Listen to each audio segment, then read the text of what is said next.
Hello mate, welcome back to the channel. So today's a little bit of a different kind of video, probably not one that you would expect from me, and that is because it is all around SSF, Solo Self-Found. It is a game mode that has been in Path of Exile 1 for as long as I can remember. Now it is available in POE 2. It was in 0.1 on the early access launch. The problem was it was incredibly difficult. I didn't play it myself. I know a good friend of the channel, Dreamcore, did, and he struggled. A lot of people that I've spoke to have struggled, and that was for many, many reasons that we will get into. It was really difficult to craft your own gear, to focus on the content that could drop things that you wanted it to, and then obviously to manage without trade your stuff like tablets and all of that kind of setup stuff that you need to do. So in this video, we are going to be looking at all of the new changes that are finally making me consider playing SSF in POE 2. Let's get into it.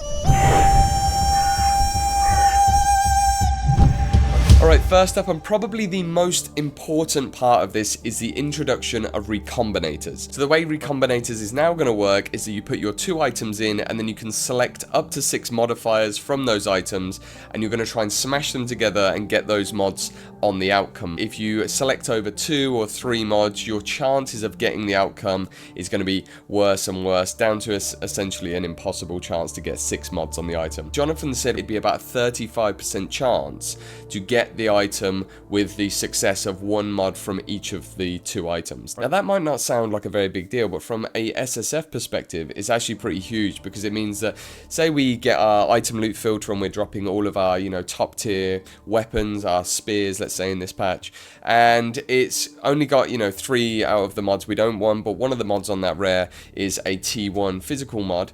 That means that we can select that mod, keep that item, and then chuck it on with a increased physical mod on another item, and then we've got our potentially got our 2 T1s. Really good for starting crafting projects, and then if it is a magic item with the 2 mods we want, we're then going to be able to use greater essences to then turn that into a rare and try and get another more deterministic stat that we're after, creating essentially a half complete item and massively reducing the kind of crafting RNG that we experienced in the first launch of the game.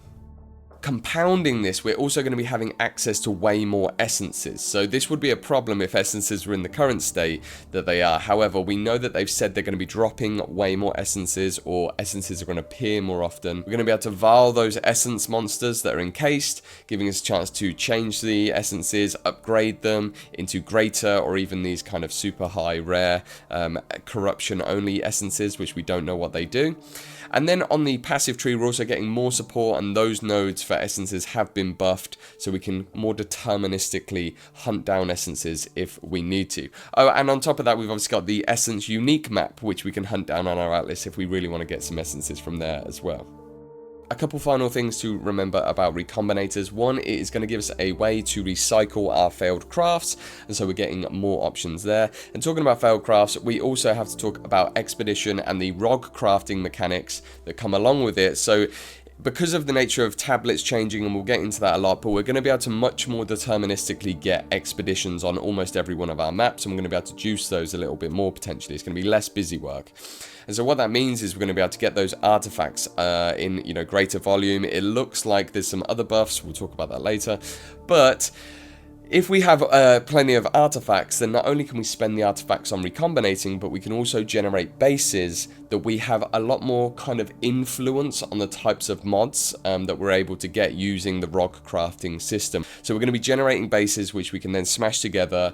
If it doesn't work, we lose both the items, but if it does work and it's not exactly what we want, then we can use that again, smash it with another item, and so we're going to be able to get a lot of these bases, which is going to be very, very helpful. Alright, the second big crafting change that is going to help us in SSF is the introduction of fracturing orbs.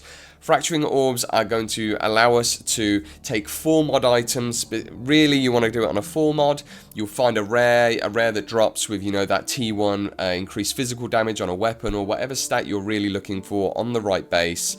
If you imagine T5 rares, this happens quite a lot, where you drop a T4 or a T5 rare, you unveil it or whatever, ID it, and then you see that, okay, you've got a T1 of the exact mod you want, but the rest of them are rubbish mods that are just like useless, because the tiering system only affects the mod tier, not the type of mods that roll on the item.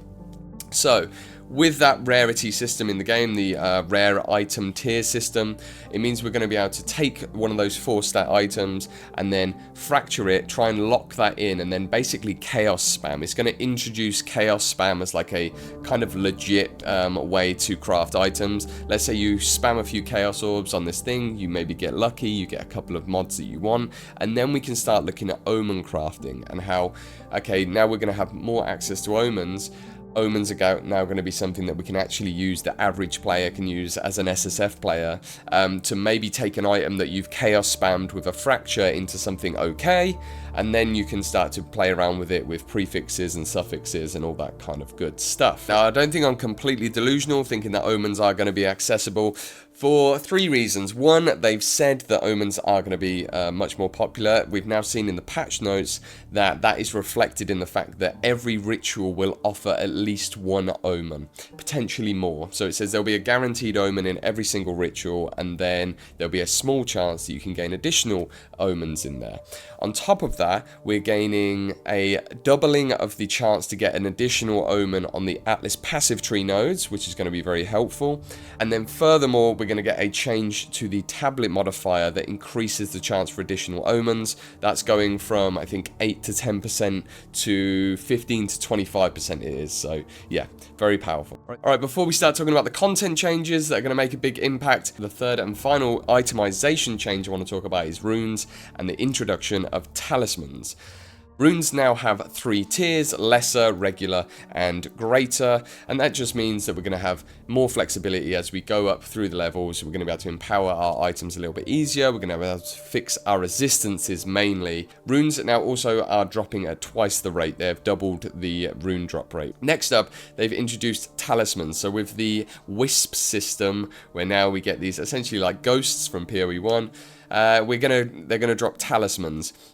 They haven't shown us all of these, they've just shown us 3. The rage on melee hit, in particular in the glove slot, seems pretty powerful. There's 15 new socketables in total, including soul cores, runes, and talismans. We know that we're getting some new runes from the unique map. We know we're getting lots of different talismans. We're not 100% sure what each of them do yet, and potentially getting some more soul cores as well.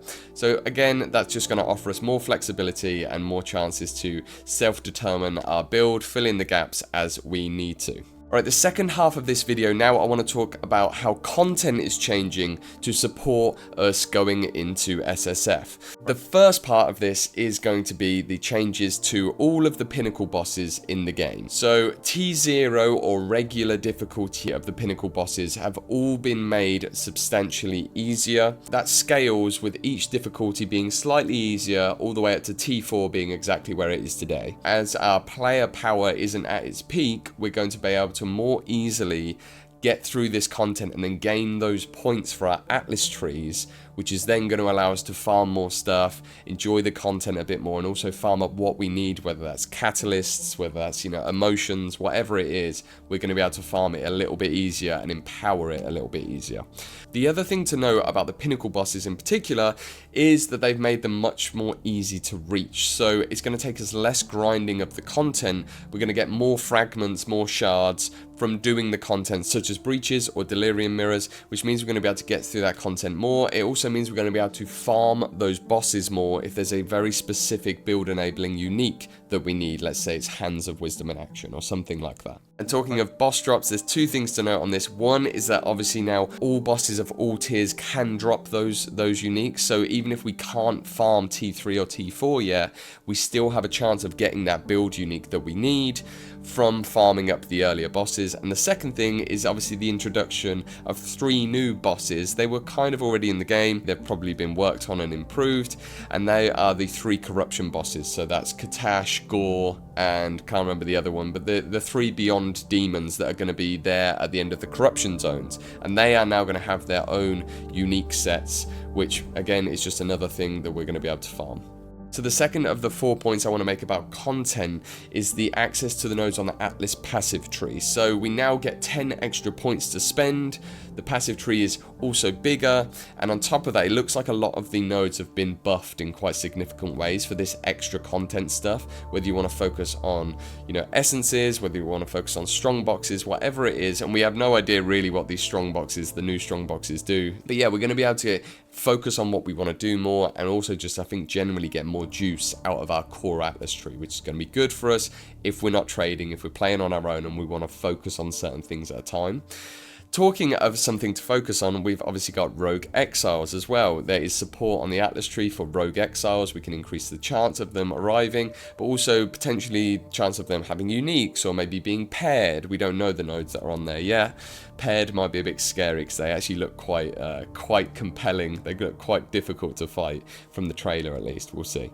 And that just gives us another avenue for us to access uniques. So it's just another additional way in the game to be getting uniques from essentially the global drop pool. They've said boss uniques won't be on these characters at all. Alright, so if Exiles was number 3, number 4 is probably the most critical point about why it might be time for you to consider playing SSF, and that is just the huge change to towers. So towers and tablets were actually a real challenge I found personally. I think many people found it wasn't just the busy work, it was also the fact that you needed to have very good tablets to get the kind of content you want and to sustain that content. And it was a sort of negative recurring loop, because if you didn't get enough maps with that content on, then your chance to drop those tablets for that specific content was then lowered. And this time around, we're getting huge changes and huge buffs to our ability to be able to sustain the content we want. Number 1, you're essentially 4 times more likely, or you gain 4 times as many maps that you influence with the tablets that you want. So say you put a breach tablet in there, you can get up to 28, maybe even more. In the example they showed, 28 maps in that area will be affected by breach, which I think would cover pretty much all of them. There's some nuances to this as well. So obviously we want to be running our tower maps with 6 modifiers and at the highest tier, because then that's going to increase the boost that we get, but also give us those 3 sockets to then use 3 tablets on every area. And I imagine as soon as you get past the kind of early end game phase where you're first into the Atlas, you're going to be doing that every single time. Another important nuance that they've mentioned is that the number of maps that are affected by the tablet, so where it says, you know, 6, or now it's up to, I think, 14 maps can be affected by a single tablet, that number is going to be affected by the map tier that that tablet dropped in. So in the patch notes it says this, it says it's now affected by map tier, and I think that's what that means. So say you're running a tier 16, you're more likely to drop tablets that have that higher bracket of maps affected by the content, which is important. Another important thing that I think isn't maybe super obvious is that obviously towers can still overlap. Potentially you get 2 towers that are still randomly spawn quite close to each other. You might get 12 maps that essentially have 6 tablets stacked on them, which is going to be wild if you consider, you know, the extra tablets that we've got. We've now also got a like Wisp tablet that we can add. We can add, I don't know if we're going to get rogue tablets, but we also have unique tablets. So we've only seen 2 of these, or we've seen one of them and then we've been told about another one. One of them was to be able to jump to any other node in that area of the tower. That's obviously going to be really handy if we ever get stuck or we want to get across a map to get to a citadel, but there's like water in the way or whatever it is.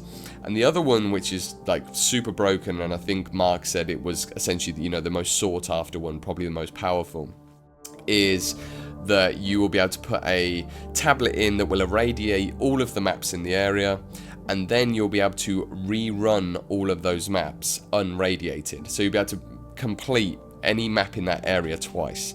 Now if you get an area that has like 2 or maybe even 3 towers that have an overlapping ven, you can have up to 6 or 9 tablets affecting that single node that you're going to be able to run twice.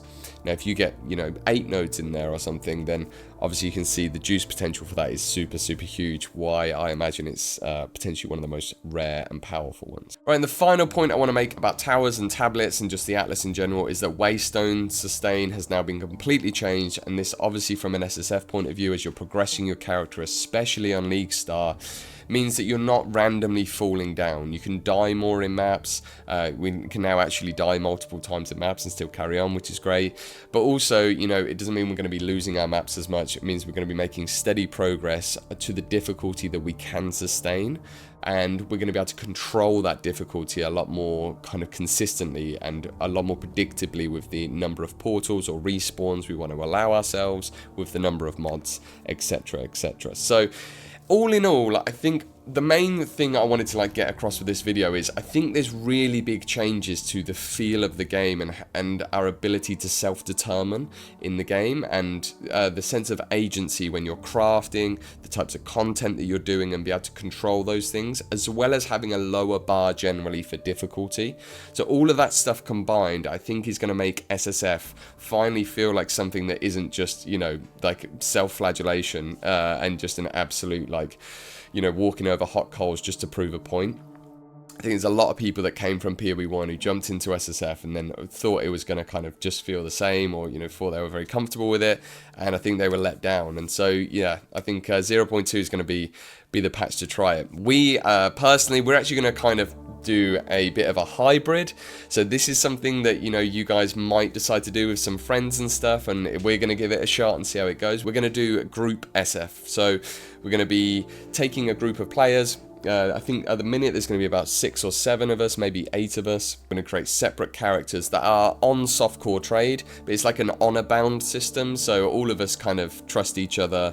We know that we're not going to jump on trade and like break the loop essentially. So the idea is we're kind of like a Lord of the Rings fellowship, or, you know, like a Dungeons and Dragons adventuring party where it's just us against the big bad world. We're going to trade stuff amongst each other.